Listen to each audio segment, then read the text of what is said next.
미국 의회는 대외적으로 중국을 압박해 북한의 위협에 대응하는 전략을 본격화하고 있습니다.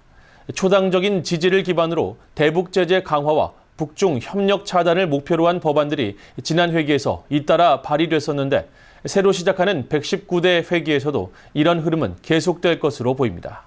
김영교 기자가 정리했습니다.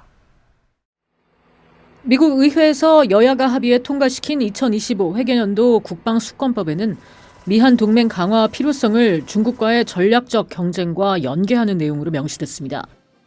의회는 주한 미군 현 수준 유지 등을 통해 미국의 비교 우위를 강화해야 한다는 점을 강조했는데 국방수권법에 중국과의 전략적 경쟁을 직접 언급한 첫 사례입니다.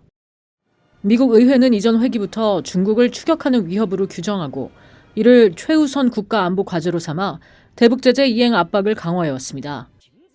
특히 117대 회기에선 경제와 안보 전반에 걸쳐 중국 견제를 목표로 한 패키지 법안에 북한과의 불법 해상 및 사업활동 차단 조치를 포함시켜 중국의 책임 강화를 요구했습니다.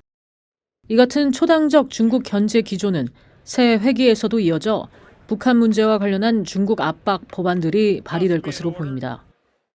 지난 회기에서 처리되지 못한 한반도 관련 23건의 안건 중 일부는 119대 의회에서 재발의될 가능성이 큽니다. 특히 북한 인권법 재승인 법안, 북러 협력 제재 법안, 한인 이산가족 기록부 구축 법안 등 초당적 지지 법안들이 다시 상정될 것으로 예상됩니다.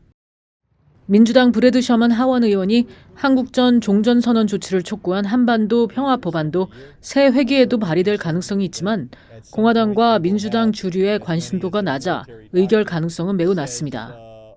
118대 회기에서 발의됐던 한반도 관련 법안과 결의안 20여 건 중 최소 5건은 중국의 역할에 초점을 맞춰 압박 조치를 담고 있습니다. 공화당의 미셸 스틸 하원 의원이 대표 발의했던 중국 내 탈북민 인권 보호를 촉구하는 결의안이 대표적인데 크리스 스미스, 영김, 앤서니 데스포시토, 민주당 조시 고타이머 의원 등이 초당적으로 참여했습니다. 결의안은 강제 북송된 탈북민들의 심각한 인권 침해 책임을 북한뿐 아니라 중국 정부에도 물어 탈북민 강제 북송 문제를 해결하기 위해 중국 공산당에 압박을 가하고 이를 잔악 행위로 규정하며 관련 책임자를 제재할 것을 촉구했습니다. 북한 인권법 재승인 법안에는 중국을 압박하는 조항이 새롭게 포함됐습니다. 중국 내 탈북민 강제 북송에 연루된 개인 및 기관에 제재를 가할 수 있도록 권한을 부여하는 내용입니다.